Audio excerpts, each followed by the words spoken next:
Well, let's cross live to Yerevan now and join Taline Oundjian, who is our correspondent there. Taline, good to see you.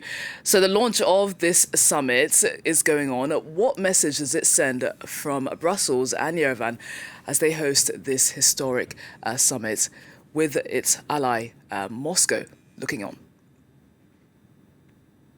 Well, the fact that Yerevan hosts not only the EPC, but also the first ever bilateral meeting between Brussels and Yerevan tomorrow, well, it sends a very clear message. Yerevan is taking the path towards the EU, and this has been the case over the last few years, to be honest. And today marks a new milestone with the presence of the Ukrainian President Volodymyr Zelensky in Yerevan. A roundtable discussion on Ukraine has already taken place this morning at the summit, and other major geopolitical issues will be addressed today.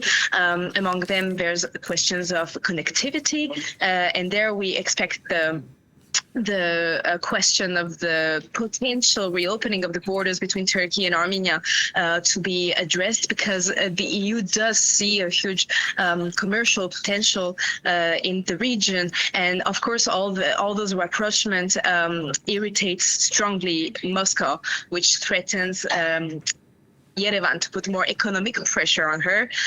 Armenia is a former Soviet republic, and it remains heavily dependent on Russia, who manages its main public infrastructure, whether this is about gas, electricity, railways. So while Yerevan chooses this European path and declares it, well, it is taking quite a big risk, but the train is already in motion. Armenia has voted last year to start launching the process of applying for EU membership, the candidacy, and now today 72% of Armenians say they would want to join the EU bloc, even if realistically there's very little chance that will happen, at least in the short term.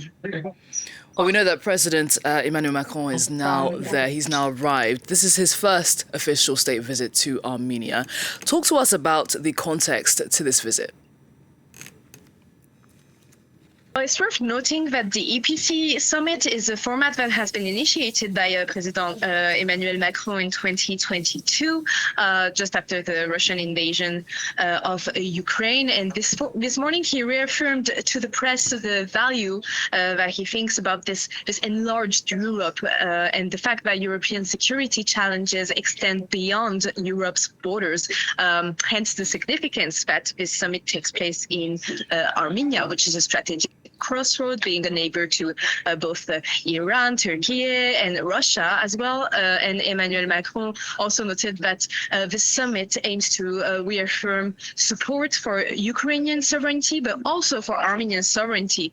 We know that the issue of relations between Armenia and Azerbaijan, which have been involved in more than 4 conflicts over the last 4 decades, well, this issue of relations between the two countries will be addressed during the state visit that Emmanuel Macron will start this evening. Tomorrow morning he will go to the memorial of the Armenian genocide, and then there will be a bilateral agreement that will be signed between the French and the Armenian party on economic issues, of course, but also mostly on defense. The cooperation in defense between the two countries has very concretely increased since 2022 Azerbaijani military incursions in Armenia.